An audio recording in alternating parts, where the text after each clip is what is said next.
his first question, I'm going to fire off. You know, a lot of times I try to come up with questions, group comes up. This one came from a fan. I think it's a great, appropriate way to start it off. So, Steve, his first question is for you. It's from 11-year-old Timmy Highlander from LaGrange, Indiana. And he wants to know, and I want to get this right because it's a quote here.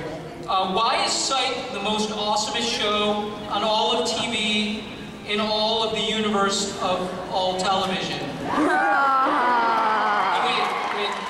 Wait, I'm sorry. This question isn't from Tim.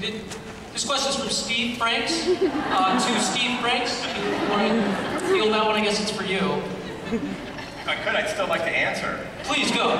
Yes. I think it's because of our fans.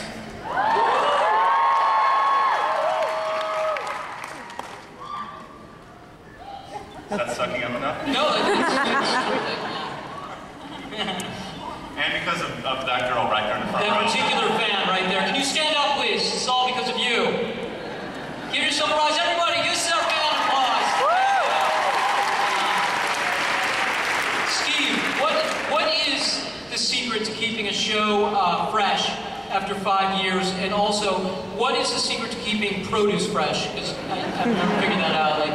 I'd like to answer the produce section. Whichever one in the order, yeah. There is a product called Sprinkle Fresh, which you can put onto your fruit in the refrigerator, and it'll actually stop it from browning. And a big tip that I always like is don't put an onion next to a banana because it'll actually speed up the ripening process. Okay, all right, that's good. We'll accept that. We will accept that. I think that because we love what we do so much, and because we have so much fun at every aspect, and you know, for us, it's all about wish fulfillment. And you know, we want to make a kung fu episode. We get to make a kung fu episode, and we are constantly just filling out the fantasies that we've had. I know James just finished one now, getting performed with Kurt Smith from Tears for Fears. That's great. That's great. And Kelly, you know, since you sold the show with Steve to USA, you've been here since the very beginning, and you've seen our show grow through all these seasons. What do you think? What can you tell the fans will be different about season 5, season 4? Where are we headed? Where are we growing? And all? Anything you want to enlighten everybody with? I think every year we try to do bigger episodes. Every episode we want to be a sort of summer event kind of show, and I think that's what we're doing this year. We really stepped it up. We've got UFOs, we've got kung fu, we've got too late doing cat dancing. I mean, it's just everything that we've done. So, would you say the show is cooler in season 5 than it was in season 4, and if so, by what percentage?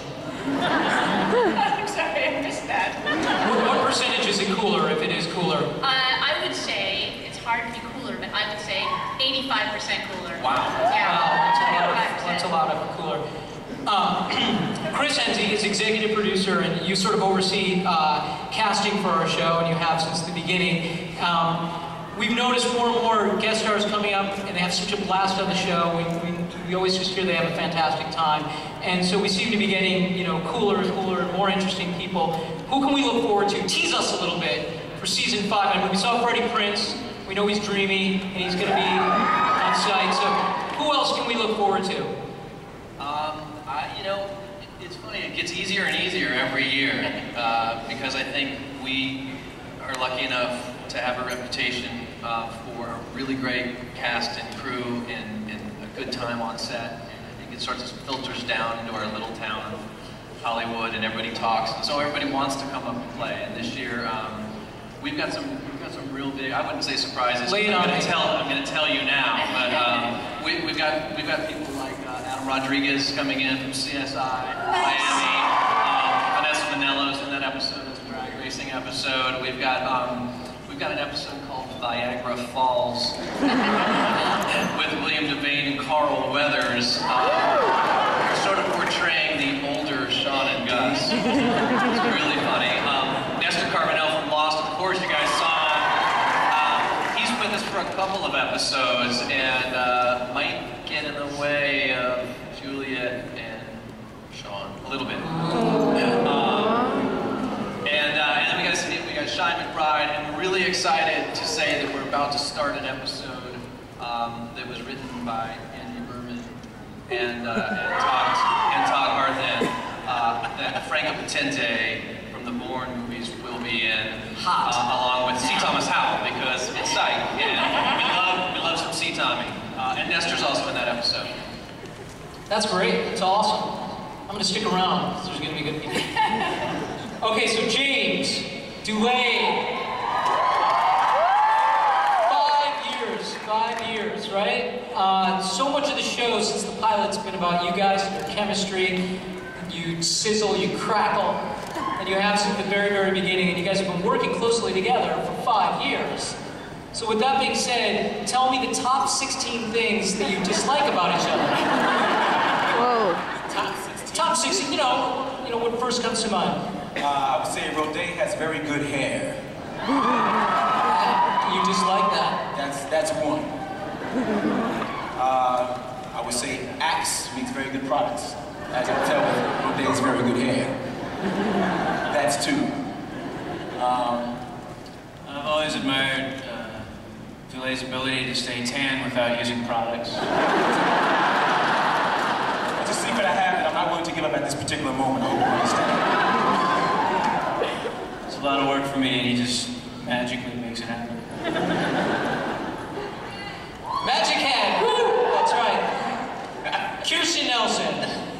This is just sort of, this is something we, the writers, have been wondering about, because we've sensed an unspoken connection between you and Buzz McNabb, both on camera and off camera, and I'm just wondering if you could tell us what the level of sexual chemistry is between the two of you.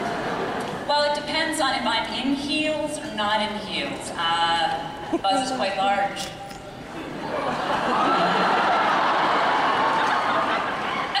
I can't say that with a straight face.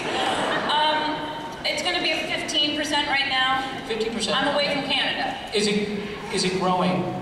Is he what? Is it growing? Yes, Andy. Yes, he is. No, I think we have a height thing on this show, don't we? I mean, it's like Steve Franks kind of sets the bar, and then anyone below, well, Buzz is almost as tall as you. I mean, he really is that tall, so it's just, he's very happy company. Not that I'm equating my sexual chemistry with Buzz McNabb to sexual chemistry with Steve Franks. Okay, it's getting uncomfortable now. Rodé. Here's one, this is just a hypothetical, okay? You, Simon Baker, and Nathan Fillion are having an intimate gentleman's dinner. What would be the first course, and what would be the topic of conversation? Repeat the question? Is it for me? Yes, it's for you. It's you and Simon Baker, and you and... Yeah, I mean, I would say we would probably start something gentlemanly, like martinis, and maybe cigars. And the first topic of conversation would obviously be hair. That's right. That being said, okay, we would want to rank each other's hair. Is what we would want to do. Well, even just on the stage, like let's say you and Tim Amundsen's hairlines were arm wrestling. Who would? I mean, what's the outcome of that thing? Because the echo is so intense, we're also going to be going, what? It's Something about arm wrestling between hair, right? Yeah, it's arm wrestling hairlines. Right. That sounds sexy. It is sexy. That's right. It's a sexy draw. A sexy draw. Dule Hill. Andy Berman. You know, a lot of people, you know, other than this thing, they talk about West Wing, they talk about the character you created.